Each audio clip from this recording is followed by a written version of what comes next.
All right, so this is the last week. What we'll do is to focus attention here, of course, on the Western Hemisphere and the developments taking place uh, during the 19th century. Um, so, quick clarification: the folder here, as you can see, is the Americas to the 1890s, but this lecture is focused on the Americas to about 1877.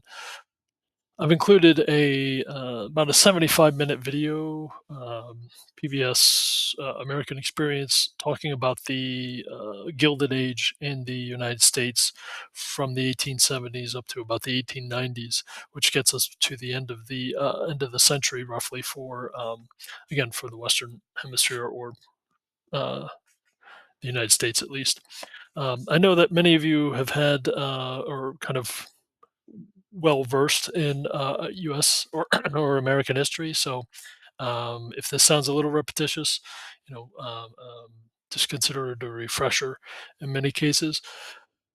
But what we'll do here is to focus attention on not just American history, the United States, but also, like I said, all of the Western Hemisphere here, and we'll move from kind of South America up through North America as far as the pace of the course or the orientation of it. Um, to begin with South and Central America, we'll trace the decline here of the Spanish colonial influence. This series, the kind of rapid advent of independence movements, creating the modern nation states that we know today in South and Central America, um, and the leadership and the different approaches to and different styles to leadership that help bring that all about. Afterward, we'll turn attention, like I said, to the Americas, to the United States, focusing on things such as westward expansion, beginning with the Louisiana Purchase that I alluded to when discussing Napoleon Bonaparte, and then also how that's going to, in many cases, act as a catalyst for manifest destiny, as the kind of Anglo-Saxon um, ethnic group dominant in the United States was saw it as their divine right, you might say, to move westward. Um, you know, uh, and that this was their calling to do so. We'll also take a look at the rapid succession of political developments taking place throughout the century for the United States as well. This is going to include the War of 1812, the installation of a Jacksonian democracy, the issue of slavery, and the development of minority rights within the U.S. social political tapestry. We'll also, of course, turn attention towards the Civil War, the era of Reconstruction, and then again, like I said, there'll be that video really focusing a great deal of attention on the Gilded Age itself to round out the 19th century. Where we'll start, however, is by looking at the effects of both immediate and long-lasting effects of the French Revolution, and how, in many cases, that revolution itself is going to have um, more of a lasting effect and impact on various parts of the world, specifically colonial or colonized populations around the world. And one of the best examples of this taking place is in Haiti. In 1789, of course, the French Revolution breaks out in France. During that period of time, white settlers on Hispaniola warred with one another, where you had large plantation owners pitting themselves against smaller farmers on the island of what is today um, includes Haiti itself.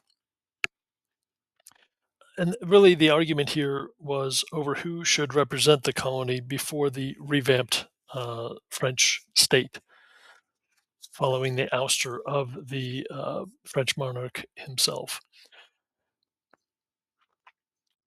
Both sides decided that they would arm their slaves in order to, advocate and kind of see through, force of arms, their various side of, interests.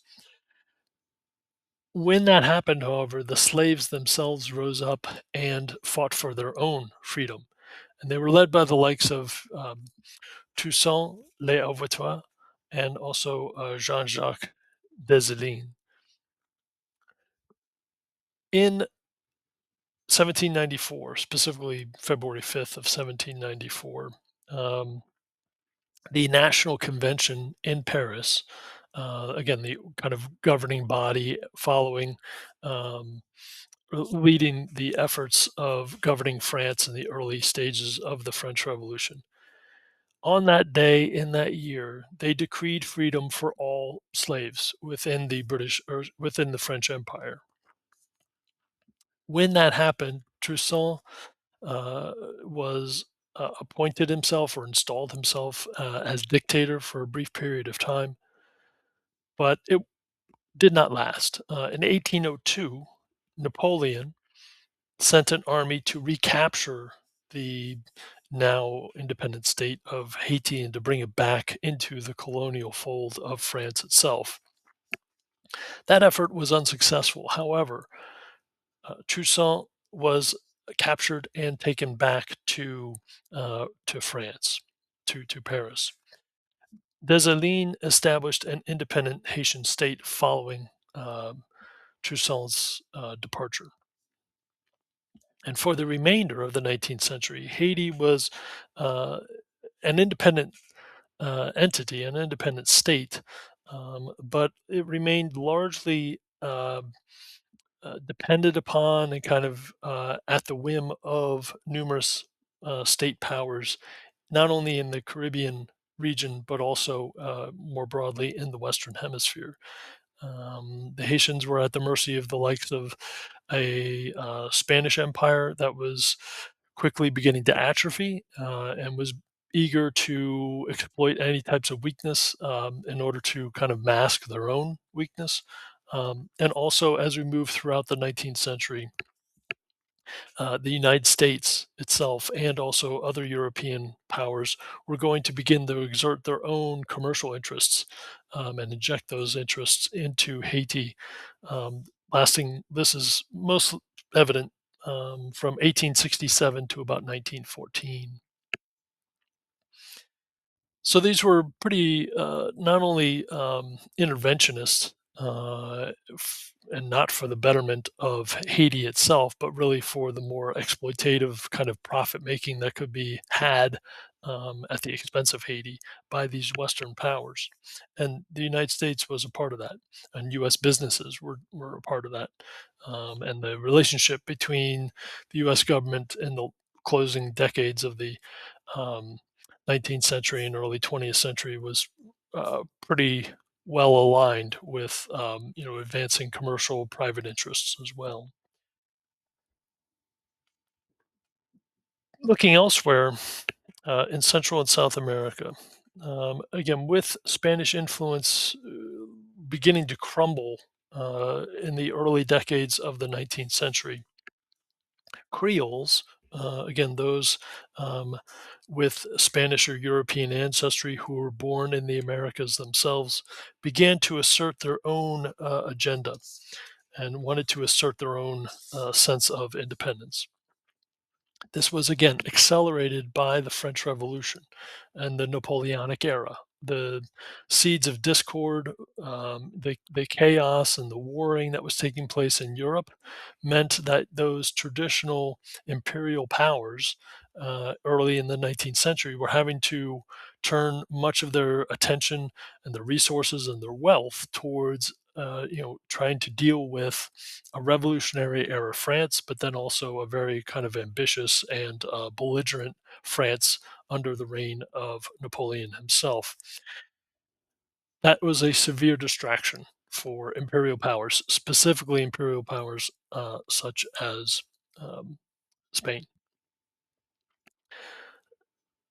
Early in the 19th century, Spain, the Iberian Peninsula itself, becomes home to a number of clashes and persistent kind of warfare between the French army and the Allied forces arrayed against the French. Specifically, this was pitting the French against the British in many cases. And so this provided a political space for the Creole population in Central and South America to begin to assert themselves because their imperial oversight from Spain was absent. And what resulted in this was the installation of a series of juntas. These were basically it was a political system or sense of order that was largely within the domain of military authorities. So they're almost kind of like police-like states in many respects. This is the case for New Spain or Mexico, as well as what's called the Southern Cone, a geographic region of South America that included Argentina, Brazil, Uruguay, and Paraguay. And because Spain was so distracted and really at the mercy of other forces of Europe, primarily France and Britain, and really caught in the middle between those two,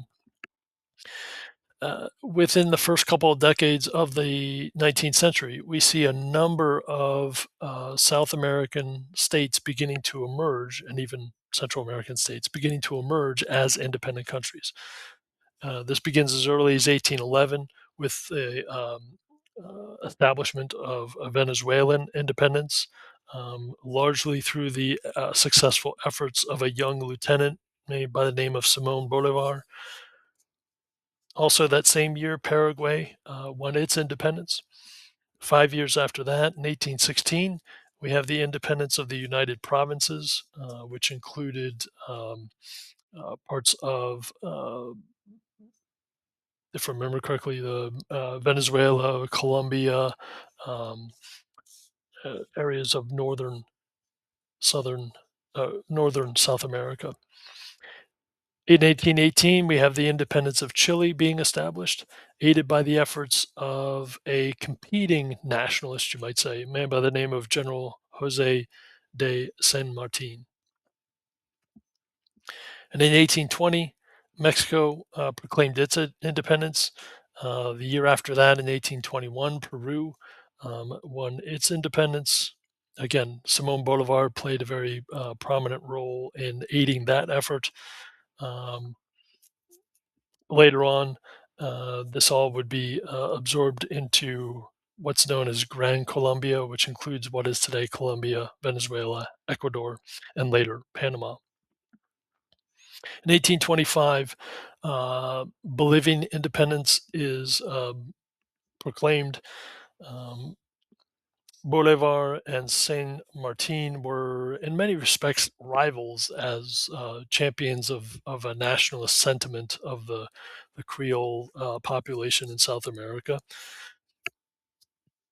Bolivar embraced more kind of Republican values, that is to say, that there would be more representative styles of government, inspired by the likes of what was happening in places like, Revolutionary era France, but also a young United States. San Martin, for his part, favored more of a monarchical type of political system. Um, you can see here Bolivar in the upper image and San Martin in the lower image here. San Martin understood his predicament. That is to say that he realized with the rapid succession of these independence movements that in many respects the rank and file Creoles of South America were not interested in trying to overthrow an imperial monarchical system in order to just simply install a more homegrown version of monarchy. And so he ended up um, withdrawing, moving himself back to Europe, where his more kind of conservative views, you might say, were more more popular. These countries emerged from beneath Spanish rule, and soon afterwards they began to war amongst themselves. This frustrated, in many cases, Simon Bolivar's overarching kind of ambition, which was to create, in his eyes, a United States of South America, much like the American Republic in the United States, where you have a series of states, but they're all bound by a national government. Well, Bolivar was trying to do the same thing. Instead of establishing independent countries, which exist today within South America, he wanted those to be independent states that would be governed by kind of a unified um, continental type of uh, federal power, you might say, or overarching kind of power. That didn't happen, and instead you have what exists today: a series of states, independent countries that populate South America. For much of the 19th century, tensions and suspicion worked by various kinds of expressions of anti-democratic governance. Your textbook mentions two causes for this, two examples. One was the rise of what's known as the caudillo politics, which is where there was this default to simply impose more authoritarian styles of rule and to abandon, in many respects, constitutional practices. Keep that in mind because when we turn attention towards, kind of the case and the historical developments taking place in Mexico, we'll get deeper into this kind of very um, polarized type of view between wanting a certain style of um, ideology or idealized ideology of being for the people, but the reality was something that was quite different. Another example your textbook mentions is the import substitution industrialization that begins to take place, where Western powers um, begin to try and take advantage of the circumstances in Central and South America and do so by offering and extending promises of trade and technological protectionism to the various countries of Central and South America in order to win concessions from those governments. Most importantly, this was practiced by not only state officials of Europe, but also by foreign investors as well.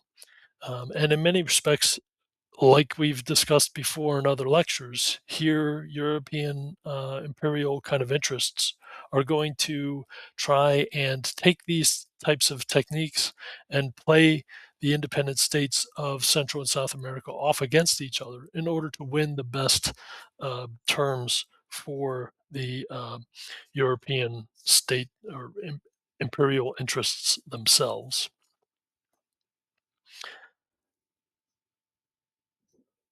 With regard to Mexican independence and its developments and also a series of setbacks, um, you have a healthy amount of political turbulence taking place. There's roughly about a decade or so of unrest, which would result in ultimately the establishment of a constitutional empire in 1821. This quickly gave way to a constitutional republic by 1824, under which authority fell to the hands of Antonio Lopez de Santa Anna, who you can see here governed or reigned at two different periods in Mexican history. Throughout the early 19th century, during this time, you have a series of ongoing border conflicts with the Amerindian populations, such as the Comanches. In order to help out with that, in order to help pacify the region, um, the Mexican government, as early as the 1820s, was encouraging white settlers from the United States to move into areas under Mexican control or the control of the Mexican government in an effort to increase the population and therefore help to subdue the Native American uh, population there, but also kind of tamp down any type of Native American um, descent. Within 20 years, however, so by the 1830s, really, actually, about a decade, um, this policy of inviting white settlers in begins to backfire. And it happens because white settlers, in many respects, refuse to concede or relinquish their identities as white settlers that kind of gravitated more towards a Protestant Anglo-Saxon kind of identity for themselves. Um, they wanted to, in many respects, break away from Mexico and establish their own independence. They didn't care for the Mexican state, which was primarily Catholic or predominantly Catholic. Um, they also considered themselves still to be Americans. They were not kind of assimilating into, in any way, shape, or form, kind of being Mexican. And so as a result, Texan settlers began to push back and actually take up arms in an effort to establish their independence from Mexico, which they won in 1836, creating the Lone Star Republic, or the Republic of Texas. This happened after an initial defeat at a place called the Alamo, close to what is today San Antonio, Texas. But because of the time that it took for Santa Anna to destroy that garrison at the Alamo, uh, other Texans were able to consolidate um, their forces, their resources, create kind of equip an army, a more robust army for themselves that was actually successful in defeating the Mexican army. And as a result of conflict with the Mexican army, actually able to take Santa Anna as a prisoner of war because he was also the commander in chief on the field um, at that decisive defeat. That happens in 1835, 1836, and as a result, this independent Republic of Texas, the Lone Star Republic, is established. So from 1836 to 1845, uh, Texas was, in essence, for all intents and purposes, an independent country for about 9 years. In 1845, however, the political situation in the United States in 1836, they were not willing to annex Texas as a state within the United States, which is what Texans wanted. There was too much of a political hot topic between slave and free states. Texas wanted to enter in as a slave state.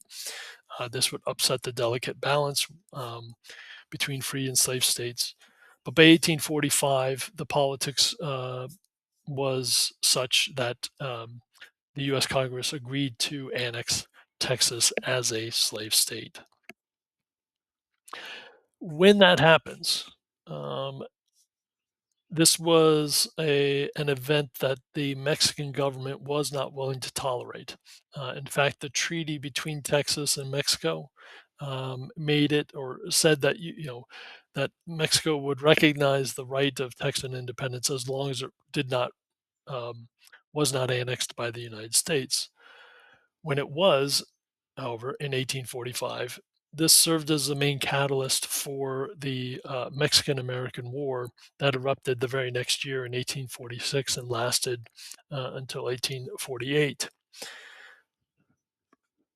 In addition to that, the annexation of Texas, there was also continuing border disputes occurring in this kind of shaded area, this overlapping hash marked area between what's known as the Nueces River and also the Rio Grande River. So Mexico recognized the border between Texas and eventually the United States to be at the Nueces River. Um, the United States, however, recognized the border to be along the Rio Grande. When you have that kind of disagreement, when you have two states claiming sovereignty over the same land, it's going to more often than not result in some sort of conflict. During this war, the United States was able to not only defeat Mexican forces, but also marched their armies into Mexico City itself. In 1848, there's going to be the ratification of what's known as the Treaty of Guadalupe Hidalgo, which ended the Mexican American War.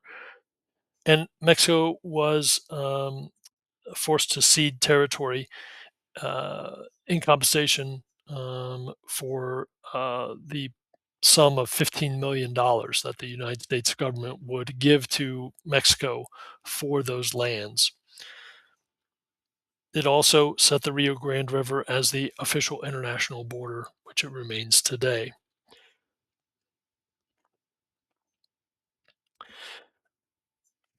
Moving on from that period of time, within Mexico itself, the next major kind of official to emerge is a man by the name of Benito Juarez. He was um, as far as ethnicity was concerned, he was an Amerindian of Amerindian lineage, and he followed in the wake of a power struggle after Santa Anna's downfall. It was under Juarez that the Mexican state defaulted on its debt. So there were uh, a s- there was a kind of an economic, which would result also kind of in a political calamity during this period of time. Politically speaking, you have this shift towards a more authoritarian style of governance, which dominated in Mexico. Um, as Juarez and his sovereignty, his recognition as the leader was contested um, during this period of time. And throughout really the South American continent itself, you really have this kind of Jekyll and Hyde type of characteristic where there's oftentimes popular support for the establishment of constitutional republics. That's the kind of idealized dream, you might say, in many cases. But the reality is almost the antithesis of that. That instead, the people themselves, frustrated and needing immediate results, tend to gravitate towards favoring strongman type of politics and political leadership. One thing about constitutional republics is that it often takes time to debate, to enact policy, to build consensus, and that was something that just was not in the political framework for much of Central and South America during this period of time. You could argue that we're experiencing that. We often do experience that in the American experience itself, even in the 21st century. That is part of the process, as frustrating as it can be. And we'll see certainly numerous examples of that as we turn attention towards U.S. Affairs in the 19th century in the next slide, and also in the next part here. I'm almost out of time, so I will get back to you in just a few minutes.